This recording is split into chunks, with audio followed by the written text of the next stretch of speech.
ಸದನ ವ್ಲಾಗ್ಸ್ ಇನ್ ಕನ್ನಡ. ನಾನು ನಿರ್ಮಲಾ. ಬನ್ನಿ ಇವತ್ತಿನ ವಿಡಿಯೋನ ಶುರು ಮಾಡ್ತಾ ಇದ್ದೀನಿ. ಡೇ 41 ವೆಯ್ಟ್ ಲಾಸ್ ಚಾಲೆಂಜ್ ವಿಡಿಯೋನ ಶುರು ಮಾಡ್ತಾ ಇದ್ದೀನಿ. ಇವತ್ತು ವ್ಲಾಗ್ ಮಾಡಲಿಲ್ಲ, ಜಸ್ಟ್ ವಿಡಿಯೋ ಅಷ್ಟೇ. ಏಕೆಂದರೆ ನನಗೆ ಟೈಮ್ ಸಿಗಲಿಲ್ಲಪ್ಪ. ಸೊ ಅದಕ್ಕೋಸ್ಕರ ನಾನು ಏನೇನೆಲ್ಲ ತೊಗೊಂಡಿದ್ದೆ ಅನ್ನೋದನ್ನು, ಅಂದರೆ ಲಿಕ್ವಿಡ್ ರೀತಿ ಏನೇನೆಲ್ಲ ತೊಗೊಂಡಿದ್ದೆ ಇವತ್ತು ಅನ್ನೋದನ್ನು ನಾನು ತೋರಿಸ್ತಾ ಇದ್ದೀನಿ. ಹಾಗೆ ಸುಮಾರು ಜನ ಕೇಳ್ತಾ ಇದ್ರಿ ಅಲ್ವಾ, ನಿಮ್ಮ ವೆಯ್ಟ್ ನಾಳೆ ತೋರಿಸಿ ಅಕ್ಕ ಅಂತ ಹೇಳಿ. ಸೊ ಅದಕ್ಕೋಸ್ಕರ ತೋರಿಸ್ತಾ ಇದ್ದೀನಿ. ಪ್ರೆಸೆಂಟ್ ಇವತ್ತಿನ ನನ್ನ ವೆಯ್ಟ್ ಬಂದು 69.80. ಈ ಒಂದು ನಂಬರನ್ನು ನನ್ನ ವೇಯಿಂಗ್ ಮಿಷಿನಲ್ಲಿ ನೋಡೋದಕ್ಕೆ ನಾನು ಎಷ್ಟು ಕಾತರದಿಂದ ಕಾಯ್ತಿದ್ದೆ ಅಂದರೆ ಫೈನಲಿ ಬಂದೇ ಬಿಟ್ಟೆ 69ಗೆ. ಟೋಟಲಿ ನನ್ನ ವೆಯ್ಟ್ ಲಾಸ್ ಬಂದು 20 kg 100 ಗ್ರಾಮ್ ಆಗುವಷ್ಟು ನನ್ನ ವೆಯ್ಟನ್ನು ನಾನು ರೆಡ್ಯೂಸ್ ಮಾಡ್ಕೊಂಡಿದ್ದೀನಿ. ಸಖತ್ ಹ್ಯಾಪಿಯಾಗಿದ್ದೀನಿ. ಯಪ್ಪ, ಎಷ್ಟು ಖುಷಿ ಆಗ್ತಿದೆ ಅಂದರೆ 90ಇಂದ ಇವಾಗ 69ಗೆ ಬಂದಿದ್ದೀನಿ ಅಂದರೆ ಸುಮ್ಮನೆ ಮಾತಲ್ಲ, ಅದು ತುಂಬಾ ಖುಷಿ ಆಗ್ತಾಯಿದೆ. ಆನಂತರ ಒಂದು ಡಿಟಾಕ್ಸ್ ಡ್ರಿಂಕನ್ನು ರೆಡಿ ಮಾಡ್ಕೊಳ್ತಾ ಇದ್ದೀನಿ. ಹಾಗೆ ವಿಡಿಯೋ ನೋಡ್ತಿರೋರೆಲ್ಲ ಒಂದು ಲೈಕ್, ಶೇರ್, ಕಮೆಂಟ್, ಹೊಸಬರು ನೋಡ್ತಿರೋರೆಲ್ಲ ಪ್ಲೀಸ್ ಸಬ್ಸ್ಕ್ರೈಬ್ ಮಾಡಿಕೊಂಡು ಸಪೋರ್ಟ್ ಮಾಡಿ ಅಂತ ಕೇಳ್ಕೊಳ್ತಾ ಇದ್ದೀನಿ. ಇನ್ನು ಈ ಡಿಟಾಕ್ಸ್ ಡ್ರಿಂಕ್ಗೆ ಏನೇನೆಲ್ಲ ತೊಗೊಂಡಿದ್ದೀನಿ ಅನ್ನೋದಾದರೆ, ಬೀಟ್ರೋಟು, ದಾಳಿಂಬೆ, ಬೆಟ್ಟದ ನೆಲ್ಲಿಕಾಯಿ, ಕಾಳುಮೆಣಸು ಇವಿಷ್ಟನ್ನು ತೊಗೊಂಡಿದ್ದೀನಿ. ಈ ಒಂದು ಬೀಟ್ರೋಟು ನಮ್ಮ ಸ್ಕಿನ್ಗೆ ತುಂಬಾ ಒಳ್ಳೆಯದು. ದಾಳಿಂಬೆ ಬತ್ತು ನಮ್ಮ ಸ್ಕಿನ್ನಿಗೂ ಒಳ್ಳೆಯದು, ನಮ್ಮ ಕಣ್ಣಿಗೂ ಎಲ್ಲ ತುಂಬಾ ಒಳ್ಳೆಯದು. ಹಾಗೆ ಬೆಟ್ಟದ ನೆಲ್ಲಿಕಾಯಿ ಬಂದು ನಮ್ಮ ಒಂದು ಹೇರ್ಗೆ ತುಂಬಾ ಒಳ್ಳೆಯದು. ಸೊ ಅದಕ್ಕೋಸ್ಕರ ಹಾಗೆ ಇವೆಲ್ಲ ಸೇರಿಸಿ ನಮ್ಮ ದೇಹದಲ್ಲಿರುವಂತಹ ಕೆಟ್ಟ ಅಂಶಗಳನ್ನು ಹೊರ ಹಾಕೋದಕ್ಕೆ ತುಂಬಾ ಸಹಾಯ ಮಾಡುತ್ತೆ ಈ ಒಂದು ಡ್ರಿಂಕು. ತುಂಬ ಚೆನ್ನಾಗಿ ಇರುತ್ತೆ ಕುಡಿಯೋದಕ್ಕೆ. ಸೊ ಬನ್ನಿ, ಸಿಂಪಲ್ಲಾಗಿ ಮನೆಯಲ್ಲೇ ಸಿಗುವಂತಹ ಒಂದು ಐಟಮ್ಸನ್ನು ಯೂಸ್ ಮಾಡಿಕೊಂಡು ಒಂದು ಡಿಟಾಕ್ಸ್ ಡ್ರಿಂಕನ್ನು ರೆಡಿ ಮಾಡ್ಕೊಳ್ತಾ ಇದ್ದೀನಿ. ಒಂದು ಮಿಕ್ಸಿ ಜಾರ್ಗೆ ಹಾಕಿ ಒಂದು ಸ್ವಲ್ಪ ನೀರನ್ನು ಹಾಕಿಬಿಟ್ಟು ಆದಷ್ಟು ನುಣ್ಣಗೆ ರುಬ್ಕೋಬೇಕಾಗುತ್ತೆ. ನಿಮ್ಮ ಹತ್ರ ಜ್ಯೂಸ್ ಮಾಡುವಂತಹ ಮಿಕ್ಸಿ ಇದ್ರೂ ಓಕೆ, ಅದರಲ್ಲೂ ಸಹ ಆರಾಮಾಗಿ ನೀವು ಗ್ರೈಂಡ್ ಮಾಡ್ಕೋಬೋದು. ಸೊ ಆದಷ್ಟು ನುಣ್ಣಗೆ ರುಬ್ಕೊಂಡು ಈ ರೀತಿ ನಾನು ಇವಾಗ ಫಿಲ್ಟರ್ ಮಾಡ್ಕೊಳ್ತಾ ಇದ್ದೀನಿ. ಓಕೆನಾ. ಸೊ ಇದಕ್ಕೆ ಒಂದು ಸ್ವಲ್ಪ ಪಿಂಕ್ ಸಾಲ್ಟನ್ನು ಹಾಕಿಬಿಟ್ಟು ಕುಡಿಯೋದ್ರಿಂದ ರುಚಿ ಮಾತ್ರ ಅದ್ಭುತ ಅಂತಲೇ ಹೇಳ್ಬೋದು. ನನ್ನ ಮಕ್ಕಳೆಲ್ಲ ಕುಡಿದ್ರಪ್ಪ, ಅಷ್ಟು ಚೆನ್ನಾಗಿರುತ್ತೆ. ABC ಜ್ಯೂಸ್ ಕೂಡ ಮಾಡಿಕೊಂಡು ಕುಡಿಬೋದು. ಓಕೆನಾ. ABC ಜ್ಯೂಸ್ ಅಂದರೆ ನಾರ್ಮಲಾಗಿ ಎಲ್ಲರಿಗೂ ಗೊತ್ತೇ ಇರುತ್ತೆ. ಕ್ಯಾರೆಟು, ಆ್ಯಪಲ್ಲು ಮತ್ತು ಬೀಟ್ರೂಟು ಇವೆಲ್ಲ ರುಬ್ಬಿಬಿಟ್ಟು ಕುಡಿಯೋವಂಥದ್ದು. ಅದಕ್ಕೆ ಯಾವುದೇ ರೀತಿಯಾದಂಥ ಉಪ್ಪನ್ನು ಸೇರಿಸ್ಬಾರ್ದು, ಸಕ್ಕರೆ ಸೇರಿಸ್ಬಾರ್ದು, ಏನು ಸೇರಿಸ್ಬಾರ್ದು. ಜಸ್ಟ್ ಹಾಗೆ ಅದನ್ನು ರುಬ್ಬಿ ಜ್ಯೂಸ್ ಮಾಡಿಕೊಂಡು ಕುಡಿಬೇಕಾಗುತ್ತೆ. ಕುಡಿಯೋದಕ್ಕೆ ಸ್ವಲ್ಪ ಕಷ್ಟ ಅನಿಸುತ್ತೆ, ಬಟ್ ಹೆಲ್ತ್ಗೆ ತುಂಬಾ ಒಳ್ಳೆಯದು. ಓಕೆನಾ. ಸೊ ಕುಡಿದಾದ್ಮೇಲೆ ಸ್ವಲ್ಪ ಹೊಟ್ಟೆ ಒಳಗಡೆ ಇರೋ ಸ್ವಲ್ಪ ಸೌಂಡ್ ಮಾಡುತ್ತೆ, ಆಮೇಲೆ ಸರಿ ಹೋಗುತ್ತೆ. ನನ್ನ ಒಂದು ಎಕ್ಸ್ಪೀರಿಯೆನ್ಸ್, ನಾನು ಪ್ರತಿ ಸತಿ ತೊಗೊಂಡಾಗೂ ನನಗೆ ಅದೇ ರೀತಿಯೇ ಆಗುತ್ತೆ. ಒಂದು ರೀತಿ ಏನಂದರೆ ಹೊಟ್ಟೆಯಲ್ಲಿ ಏನೋ ಒಂದು ರೀತಿ ಅನ್ನೋ ಥರ ಅನ್ನಿಸ್ತಾ ಇರುತ್ತೆ. ಸೊ ಅದಕ್ಕೋಸ್ಕರ ನಾನು ತೊಗೊಳ್ತಾ ಇದ್ದೀನಿ. ಇವತ್ತಂತೂ ತುಂಬಾ ಕೆಲಸ ಆಯ್ತಪ್ಪ. ಸೊ ಅದಕ್ಕೋಸ್ಕರ ನಾನು ವ್ಲಾಗ್ ಮಾಡಲಿಕ್ಕೆ ಆಗಲಿಲ್ಲ. ಕೆಲಸದ ಜೊತೆಗೆ ಕೆಲಸದ ಜೊತೆಗೆ ಒಂದು ಲಿಕ್ವಿಡ್ ಡಯಟನ್ನು ಮಾಡಿದ್ದೀನಿ ನಾನು. ಈ ಒಂದು ಜ್ಯೂಸನ್ನು ನನ್ನ ಮಕ್ಕಳು ನಾನು ಕುಡಿಯೋದಕ್ಕೆ ಬಿಡ್ತಾ ಇಲ್ಲ ಗೊತ್ತಾ. ನಿಜವಾಗ್ಲೂ ನಾನು ಕುಡ್ದೇ ಇಲ್ಲ. ಒಂದು 2-3 ಸಿಪ್ ಮಾತ್ರ ತೊಗೊಂಡೆ ಅಷ್ಟೇ. ಮತ್ತು ನನ್ನ ಹಸ್ಬೆಂಡ್ ಎಂತಕ್ಕೋ ಕರೆದ್ರು ಅಂತ ಆಚೆ ಕಡೆ ಹೋಗಿ ಬರೋ ಅಷ್ಟೊತ್ತಿಗೆ ಫುಲ್ ಎಲ್ಲ ಕುಡಿದ್ಬಿಟ್ಟಿದ್ರು. ಒಂದು 2-3 ಸಿಪ್ ಅಷ್ಟೇ ತೊಗೊಂಡಿದ್ದು ನಾನು. ಆನಂತರ ಬಂದು ಯಾಕೋ ಬಾದಾಮಿ ಹಾಲು ಕುಡಿಬೇಕು ಅಂತ ಅನ್ನಿಸ್ತಾ ಇತ್ತು. ಸರಿ ಮಾಡೇ ಬಿಡೋಣ ಮನೇಲಿ ಅಂತ ಹೇಳಿ ಇವಾಗ ಜಸ್ಟ್ ನಾನು ಅಂದ್ಕೊಂಡೆ, ಅದು ಆ ಒಂದು ಡಿಟಾಕ್ಸ್ ಡ್ರಿಂಕ್ ಕುಡಿದಾದ್ಮೇಲೆ ಮತ್ತೆ ನಾನು ಜಾಸ್ತಿ ತೊಗೊಂಡಿಲ್ವಲ್ಲ, ನನಗೆ ಹಸುವಾಗ್ತಾಯಿತ್ತು. ಸೊ ಅದಕ್ಕೋಸ್ಕರ ಬಾದಾಮಿ ಹಾಲು ಮಾಡ್ಕೊಳ್ಳೋಣ ಅಂತ ಅಂದ್ಕೊಂಡು ತಕ್ಷಣ ಹಾಗೆ ಒಂದು ಸ್ವಲ್ಪ ಒಂದು ಹಾಫ್ ಆನ್ ಅವರ್ ನೆನೆ ಹಾಕಿದ್ದೆ ಈ ಒಂದು ಬಾದಾಮಿನ. ಅದಿನ್ನೂ ಸ್ವಲ್ಪ ನೆನಿಬೇಕಾಗಿತ್ತು. ಮತ್ತು ಆ ಸಿಪ್ಪೆ ಎಲ್ಲ ನಾನೇನು ರಿಮೂವ್ ಮಾಡಲಿಲ್ಲಪ್ಪ. ಈ ಬಾದಾಮಿ ಹಾಲು ಮಾಡೋದಕ್ಕೆ ಸಿಪ್ಪೆ ಎಲ್ಲ ರಿಮೂವ್ ಮಾಡ್ತಾರೆ, ಬಟ್ ನಾನು ಏನೂ ರಿಮೂವ್ ಮಾಡಲಿಲ್ಲ. ಆನಂತರ ಬಂದು ಇಲ್ಲಿ ಏನದು ಕುಂಬಳಕಾಯಿ ಬೀಜ ಮತ್ತು ಮೆಲನ್ ಸೀಡ್ಸು ಇವೆಲ್ಲ ಇದಾವಲ್ಲ. ಸೊ ಅದನ್ನು ಡ್ರೈ ಫ್ರೂಟ್ಸಲ್ಲಿ ಬಂದಿತ್ತಪ್ಪ, ಅದನ್ನೇ ಹಾಕ್ಕೊಳ್ತಾ ಇದ್ದೀನಿ ನೆನೆಸ್ಬಿಟ್ಟು. ಆನಂತರ ಇದು ಡೇಟ್ಸು, ಅದನ್ನು ಒಂದು 6-7 ತೊಗೊಂಡಿದ್ದೀನಿ. ಸ್ವೀಟ್ನೆಸ್ಗೋಸ್ಕರ ಒಂದು 6-7 ತೊಗೊಂಡಿದ್ದೀನಿ. ಅದನ್ನು ಹಾಕ್ಬಿಟ್ಟು ಒಂದು ಸ್ವಲ್ಪ ಹಾಲನ್ನು ಹಾಕ್ಕೊಂಡು ಈ ರೀತಿ ನುಣ್ಣಗೆ ರುಬ್ಕೋಬೇಕಾಗಿರುತ್ತೆ.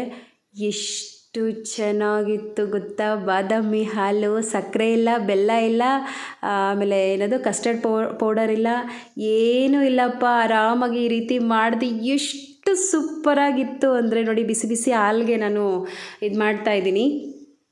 ತಣ್ಣಗೆ ಅಂದರೆ ಫ್ರಿಜ್ಜಲ್ಲಿ ಇಟ್ಕೊಂಡು ತಣ್ಣಗಿರುವಂಥ ಹಾಲು ಕುಡಿದ್ರೂ ಸೂಪರ್ ಡೂಪರಾಗಿರುತ್ತೆ. ತುಂಬಾ ಚೆನ್ನಾಗಿರುತ್ತೆ ಈ ಒಂದು ಏನು ಬಾದಾಮಿ ಹಾಲು ತುಂಬ ಟೇಸ್ಟಿಯಾಗಿತ್ತು. ನಾನು ಅಷ್ಟು ಚೆನ್ನಾಗಿ ಬರುತ್ತೆ ಅಂತ ನಿಜವಾಗ್ಲೂ ನಾನು ಅಂದ್ಕೊಂಡೇ ಇರಲಿಲ್ಲ. ಸಖತ್ತಾಗಿತ್ತು. ಸುಮ್ಮನೆ ನಾನು ಗೊತ್ತಿರೋ ಅಷ್ಟು ನಾನು ಟ್ರೈ ಮಾಡಿದೆಪ್ಪ. ಒಂದು ಏಲಕ್ಕಿನೂ ಸಹ ಹಾಕಿದ್ದೀನಿ ಜೊತೆಗೆ. ಸುಮ್ಮನೆ ನನಗೆ ಗೊತ್ತಿರೋ ಅಷ್ಟು, ಯಾಕಂದರೆ ಸಕ್ಕರೆ ಇಲ್ಲ ಬೆಲ್ಲ ಇಲ್ಲ, ಹೆಂಗಿದು ಸ್ವೀಟ್ ಬರುತ್ತೆ ಅಂತ ಅಂದ್ಕೊಂಡು ರೆಡಿ ಮಾಡಿದೆ.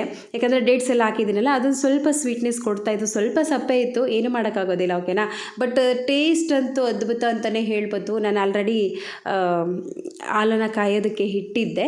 ಸೊ ಇವಾಗ ಅದನ್ನೆಲ್ಲ ಹಾಕಿಬಿಟ್ಟು ಒಂದು ಸ್ವಲ್ಪ ಒಂದು ಕುದಿ ಬರೋವರೆಗೂ ಕುದಿಸ್ಕೊಂಡೆ ಅಷ್ಟೇ. ಆನಂತರ ಬಂದು ಇವಾಗ ಸರ್ವ್ ಮಾಡ್ಕೊಳ್ತಾ ಇದ್ದೀನಿ. ಬನ್ನಿ ಯಾವ ರೀತಿ ಇತ್ತು ಏನು ಅನ್ನೋದನ್ನು ನಾನು ಟೇಸ್ಟು ಹೇಳ್ತೀನಿ. ಬನ್ನಿ ಟೇಸ್ಟ್ ಮಾಡೋಣ ಯಾವ ರೀತಿ ಇದೆ ಅಂತ ಹೇಳಿ.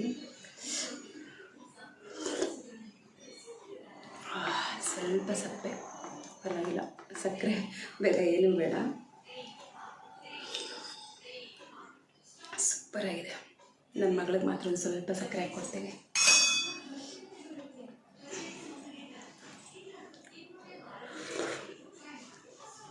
ಟೈಮ್ ನೋಡಿ,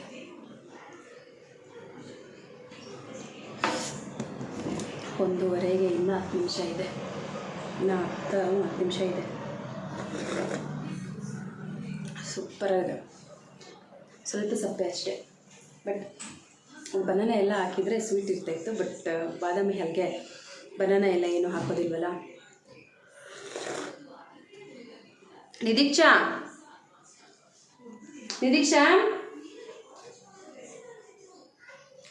ಅವಳ ಪ್ರಾಣ ಹಾಲು ಅಂದರೆ.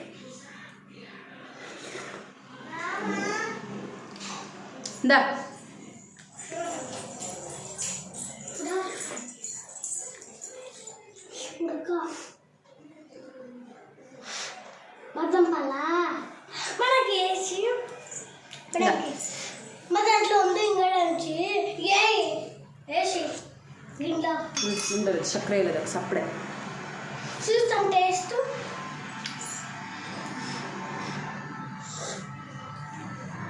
ಸಪ್ಪಡೆ ಸಬ್ಬೆ ಅಯ್ಯೋ ಹುಡ್ಕ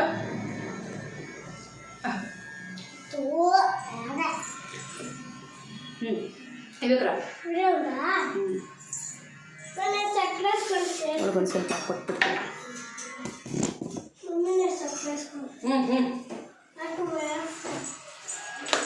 ಮಮ್ಮಿ ಸಕ್ಕರೆ ಅದು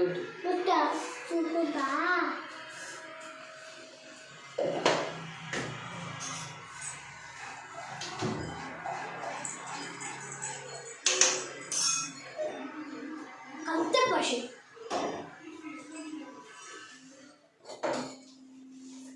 ಗ್ಯಾಸ್ ಒಂದು ಗಿನ್ನೆ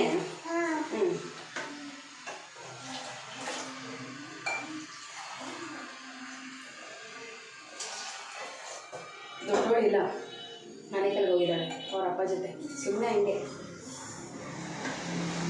ಬೋರಿಂಗ್ ಆಗ್ತಾ ಇದೆಯಾ? ನಿನ್ಗೆ ಆಗ್ತಾ ಇದೆಯಾ ಬೋರಿಂಗ್? ಯಾಕೆ ಅಕ್ಕ ಇಲ್ಲ ಅಂತಾನ? ತಿಟ್ಟೆ ಮಾಡೋದಕ್ಕೆ ಯಾರು ಇಲ್ಲ ಅಂತಾನ? ಇದು ಇದ್ರಲ್ಲಿ ಹಾಕ್ಕೊಡ್ಬೇಕಾ?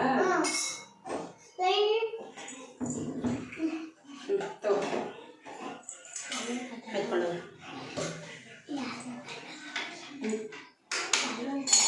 ಕುಡಿಯೋ.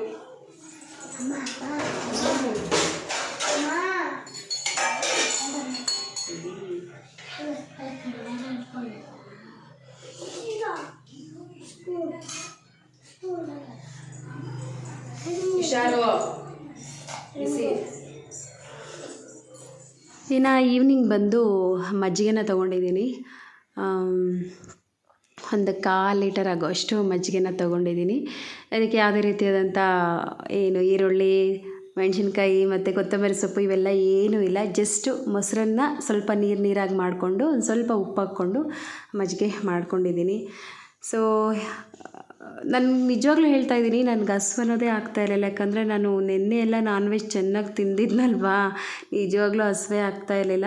ಬಟ್ ಏನೋ ಒಂಥರ ಇವಾಗ ಊಟ ಹೊಟ್ಟೆಗೆ ಹೋಗಲಿಲ್ಲ ಅಂದರೆ ಖಾಲಿ ಖಾಲಿ ಅನ್ನೋ ಥರ ಅನ್ನಿಸ್ತಾ ಇರುತ್ತಲ್ವ, ಆ ರೀತಿ ಅನ್ನಿಸ್ತಾ ಇತ್ತು. ಸೊ ಅದಕ್ಕೋಸ್ಕರ ನಾನು ಈ ಒಂದು ಲಿಕ್ವಿಡ್ ರೀತಿ ಎಲ್ಲ ತೊಗೊಳ್ತಾ ಇದ್ದೀನಿ. ಬಟ್ ಲಿಕ್ವಿಡ್ ಡಯಟ್ ಮಾಡಬೇಕಾದ್ರೆ ನನಗಂತೂ ಸಿಕ್ಕಾಪಟ್ಟೆ ಖುಷಿ. ನಾನು ಪ್ರತಿ ವಿಡಿಯೋದಲ್ಲೂ ಹೇಳ್ತಾನೆ ಇರ್ತೀನಿ, ಲಿಕ್ವಿಡ್ ಡಯಟ್ ಮಾಡೋದಕ್ಕೆ ತುಂಬಾ ಖುಷಿ ನನಗೆ ಅಂತ ಹೇಳಿ. ಯಾಕಂದರೆ ತುಂಬ ಆ್ಯಕ್ಟಿವ್ ಆಗಿರ್ತೀವಿ, ಎಷ್ಟು ಕೆಲಸ ಬೇಕಾದರೂ ಮಾಡ್ಬೋದು ಗೊತ್ತಾ. ಒಂಥರ ಬಾಡಿ ಎಲ್ಲ ಫ್ರೀ ಅನ್ನೋ ಥರ ಅನಿಸ್ಬಿಡುತ್ತೆ. ಅದೇ ಹೊಟ್ಟೆಲಿ ಊಟ ಇದೆ ಅಂದರೆ ಕೆಲಸ ಮಾಡೋದಕ್ಕೆ ಅಷ್ಟೊಂದು ಇಂಟ್ರೆಸ್ಟ್ ಬರೋದಿಲ್ಲ. ಈ ರೀತಿ ಖಾಲಿ ಖಾಲಿಯಾಗಿದ್ದರೆ ಆರಾಮಾಗಿ ಬಟ ಅಂತ ಎಲ್ಲ ಕೆಲಸ ಮಾಡ್ಕೋಬೋದು. ನನಗಂತೂ ನಿನ್ನೆ ಹೊಸ್ತಡ್ಕಾಗಿರೋದ್ರಿಂದ ಇವತ್ತಂತೂ ಸಿಕ್ಕಾಪಟ್ಟೆ ಕೆಲಸ ಇತ್ತು. ಮನೆ ಒರೆಸು ಅದು ಇದು ಎಲ್ಲ ಎಷ್ಟು ಕೆಲಸ ಇತ್ತು ಗೊತ್ತಾ. ಸೊ ಅದಕ್ಕೋಸ್ಕರ ಜಾಸ್ತಿ ವಿಡಿಯೋ ಮಾಡಲಿಕ್ಕೆ ಆಗಲಿಲ್ಲ. ಇನ್ನು ಈವ್ನಿಂಗ್ ಬಂದು ಬೆಳಗ್ಗೆ ಸ್ವಲ್ಪ ಮಿಕ್ಕಿತ್ತಲ್ವ, ಏನದು ಬಾದಾಮಿ ಹಾಲು. ಸೊ ಅದನ್ನು ಇವಾಗ ಒಂಚೂರು ತೊಗೊಂಡು ಕುಡಿತಾ ಇದ್ದೀನಿ. ಬಟ್ ನಾನು ಲೋಟದಲ್ಲಿ ತೊಗೊಂಡಿದ್ದೆನಲ್ಲ, ಸೊ ಅದರಲ್ಲೇ ಸ್ವಲ್ಪ ಮಿಕ್ಸ್ ಇದೆ. ನಾನು ಬಿಸಿ ಜಾಸ್ತಿ ಇತ್ತಂತ ಹೇಳಿ ಅದನ್ನು ಫ್ರಿಜ್ಜಲ್ಲಿಟ್ಟು ತಣ್ಣಗೆ ಚಿಲ್ಲಾದಮೇಲೆ ಕುಡಿತಾ ಇದ್ದೀನಿ. ತುಂಬಾ ಚೆನ್ನಾಗಿತ್ತು. ಸೊ ಇದಾಗಿದ್ದಪ್ಪ ನನ್ನ ಲಿಕ್ವಿಡ್ ಡಯಟ್ ಡೇ. ಈ ರೀತಿ ಇತ್ತು. ಈ ವಿಡಿಯೋ ಇಷ್ಟ ಆದರೆ ಪ್ಲೀಸ್ ಲೈಕ್, ಶೇರ್, ಕಮೆಂಟ್ ಆಗಿ ಹೊಸಬ್ರು ಯಾರೆಲ್ಲ ನೋಡ್ತಾ ಇದ್ರೆ ಪ್ಲೀಸ್ ಸಬ್ಸ್ಕ್ರೈಬ್ ಮಾಡ್ಕೊಂಡು ಸಪೋರ್ಟ್ ಮಾಡಿ. ಮತ್ತಷ್ಟು ಇಂಟ್ರೆಸ್ಟಿಂಗ್ ವಿಡಿಯೋಗಳೊಂದಿಗೆ ನಾಳೆ ಭೇಟಿ ಆಗ್ತೀನಿ. ಅಲ್ಲಿವರೆಗೂ ಸಮೃದ್ಧಿ ಸದನ ವ್ಲಾಗ್ಸ್ ಕನ್ನಡ ಚಾನಲ್ನ ನೋಡ್ತಾ ಇರಿ, ಸಪೋರ್ಟ್ ಮಾಡ್ತಾ ಇರಿ ಅಂತ ಹೇಳ್ತಾ thank you for the watching. Bye bye.